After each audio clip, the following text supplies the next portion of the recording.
किसी पेशेंट ने कनाडा में मुझसे 3 महीने की ताकत की दवाई मंगवाई थी। 1 महीने के बाद उस पेशेंट का फ़ोन आया कि डॉक्टर साहब मुझे कोई बहुत ज़्यादा कोई प्रॉब्लम नहीं थी, मैंने जनरली आपसे 3 महीने की मेडिसिन एक साथ मंगवा ली थी।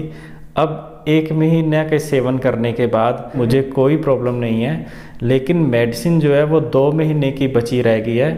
अब क्या हो रहा है कि मेरी जो वाइफ है उसे हल्की फुल्की थकावट, वीकनेस बनी रहती है। वो 2 महीने की जो मेडिसिन बची है, क्या वो मैं अपनी वाइफ को खिला सकता हूँ?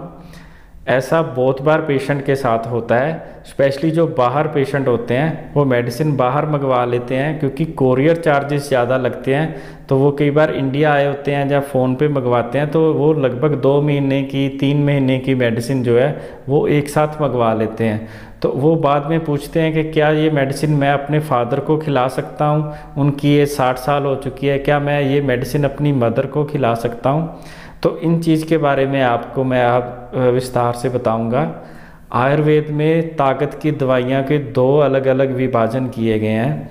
सबसे पहला जो है उसे कहा जाता है रसायन औषधि, रसायन औषधि, और दूसरा कहा गया है वाजीकरण औषधि।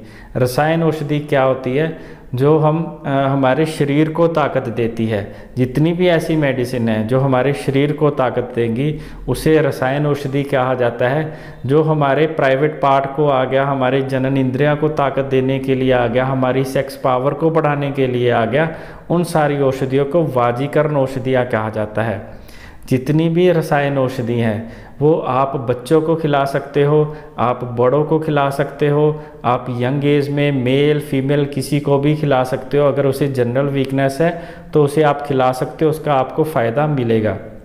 लेकिन जो वाजीकरण औषधियाँ हैं उनका विशेष रूप से ध्यान रखना चाहिए। जो ज़्यादा दुबला पतला है, जिसका शरीर ऑलरेडी बहुत ज़्यादा पतला है, वो अभी बच्चा है, 10, 12, 13 साल, 14 साल उसकी उम्र है, या फिर उसकी उम्र 60-65 साल से ऊपर हो चुकी है, ऐसे लोगों को कभी भी वाजीकरण औषधियाँ नहीं दी जाती। क्योंकि देखिए ओल्ड एज में क्या होगा, अगर कोई है तो यंग एज में, लेकिन उसका शरीर जो है वो पहले ही बहुत दुबला पतला है। अगर आप ऐसे पेशेंट को वाजीकरण औषधियाँ दोगे तो वो हस्तमैथुन करेगा, वो किसी के साथ इंटरकोर्स करेगा, तो उतना ज़्यादा वीर्य और निकलेगा और उससे उसका वीर्य का नाश होगा और वीकनेस पहले से ज़्यादा बढ़ेगी।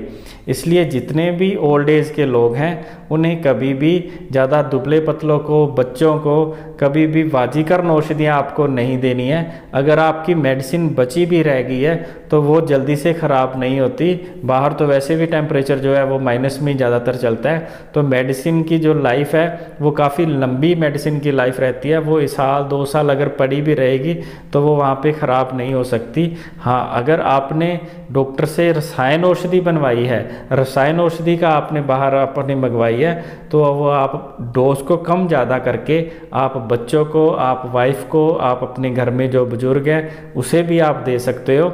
बहुत सी मेडिसिन जो आप लोगे उसके साथ में अगर आप कंपनी की भी बनी बनाई लेते हो तो काफ़ी सारी मेडिसिन के नीचे लिखा रहता है उत्तम रसायन औषधि। जिसके नीचे ये उत्तम रसायन औषधि लिखा रहे, समझ लीजिए ये किसी को भी आप दे सकते हो।